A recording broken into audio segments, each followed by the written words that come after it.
This is a review of a D&A Maverick 250 that I recently restored. I picked this up off a guy for about 150 bucks. He said it worked, but it didn't. Imagine that. It did cut on and the relays keyed, but it didn't put out anything. And in typical CB fashion, he had been overdriving it, thinking that nothing was going to happen. And he flattened the tubes. He burned up the plate choke. And the choke on the keying tube was also burnt. And so most of the RF was being shorted to ground, and what little RF was coming out through the power supply was being shorted out to the power supply. Plus he toasted the tubes, and there was a cold solder joint. And it was rusty, so I cleaned it up and repainted the outer shell case and repaired it, and the filter capacitors were the original ones. They were completely dried out. So anyway, now I'm putting 4 watts into it, repaired D&A Maverick 250. And as you can see, it's doing right now a little under 250. It'll actually get up there when it warms up. It'll get up there about 250. There you go. I brought it up to 250. My maximum output on this is about 400 watts on sideband, but AM it tends to hang around about 250 watts right there. I had to repair the meters too. Somebody had removed the meter circuit and the biasing circuit and all that, and messed it up.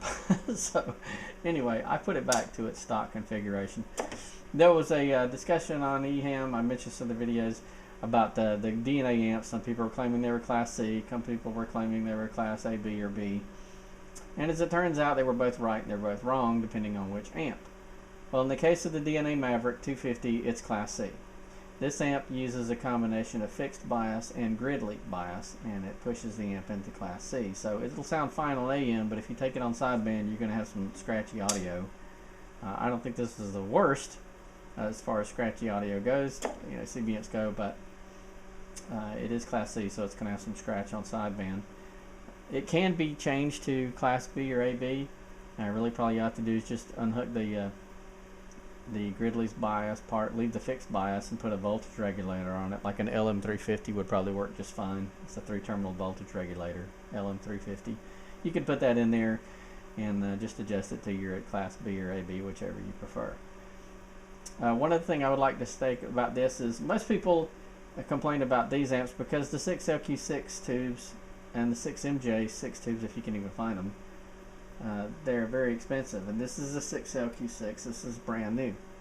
Well, there's a little known secret about these amps that'll get you back on the air without spinning an arm and a leg, and that's this little teeny tube. This little tube, if I can get it to you, stand up without falling over. It's called a 6KM6. Now you'll notice it's smaller. It doesn't have quite as much plate dissipation as the 6LQ6, but output-wise, it seems to be about the same.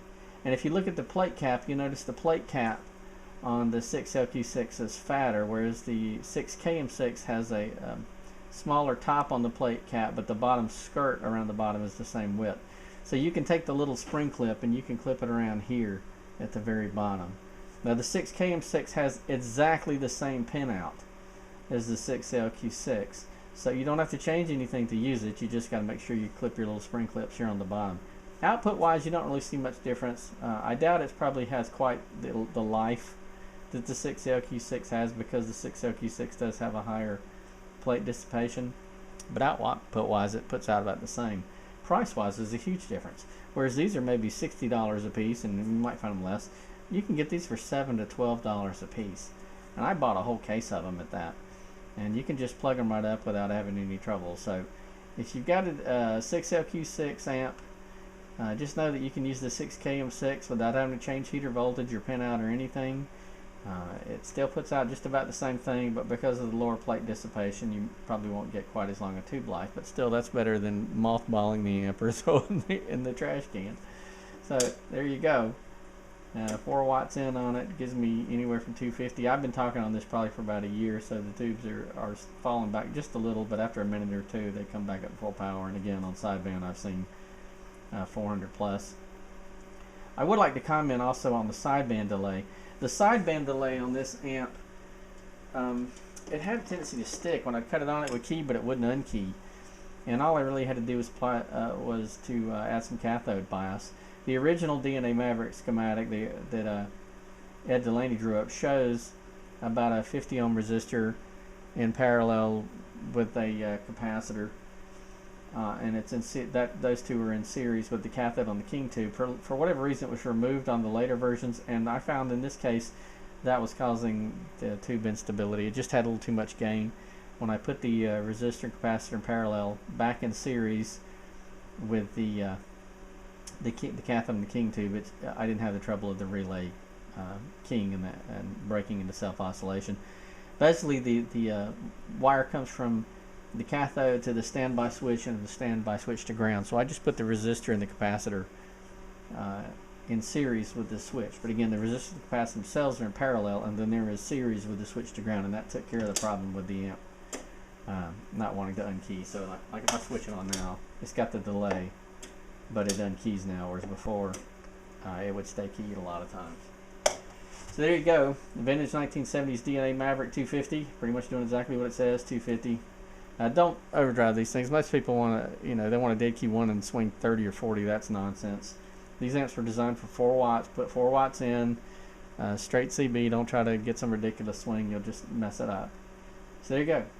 Vintage D&A Maverick 250 restored and working with cheap 6KM6 tubes. Oh, also, the driver tubes are 6JG6As. You can convert those to a cheaper tube called a 22JG6A.